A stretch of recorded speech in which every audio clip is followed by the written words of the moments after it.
പോവുകയാണ്. DIG Putta Vimaladitya IPS Kochi city police കമ്മീഷണറായി ചുമതലയേറ്റു.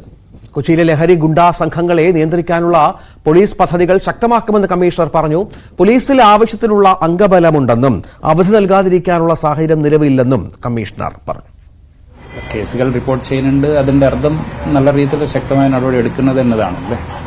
സോ അത് നമ്മൾ അത് മുന്നോട്ട് കൊണ്ടുപോകാം, ആക്റ്റീവായിട്ട് കണ്ടിന്യൂ ചെയ്യാം. ഇനി എന്തെങ്കിലും പദ്ധതികളിൽ അത് പ്രിവെന്റ് ചെയ്യാൻ പറ്റോ എന്ന കാര്യങ്ങൾ നമ്മൾ കുറച്ചുകൂടി ആക്റ്റീവായിട്ട് ചെയ്യാൻ നോക്കാം. അല്ല, പോലീസിങ്ങിന്റെ ആവശ്യങ്ങൾ കഴിഞ്ഞിട്ട് ആൾക്കാർക്ക് അവധി കൊടുക്കാനുള്ള ഇത് സംവിധാനം ചെയ്യുന്നുണ്ട്. നമ്മൾ എല്ലാ വർഷവും ചെയ്യുന്നതാണ്. ഈ 4 ദിവസങ്ങളിൽ ഷെയർ ചെയ്തിട്ട് കുറച്ചുപേർ എടുക്കും. മറ്റ് സിറ്റിക്ക് പോലീസ് ആവശ്യത്തിനുണ്ട്. അല്ലാതെ എന്തെങ്കിലും ഒത്തിരി ആവശ്യമുണ്ടെങ്കിൽ നമ്മൾ അത് ആഡ് ചെയ്യാനുള്ള ഒരു സംവിധാനമുണ്ട്.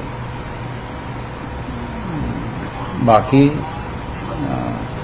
ഉള്ളവർക്ക് എല്ലാവരും നല്ല രീതിയിൽ ഡിസ്ട്രിബ്യൂട്ട് ചെയ്യാൻ സാധിക്കുന്നുണ്ടെങ്കിൽ നമുക്ക് മേ ബി ഈ കാര്യങ്ങൾ കുറച്ചുകൂടി ബെറ്ററായിട്ട് കൈകാര്യം ചെയ്യാൻ പറ്റും.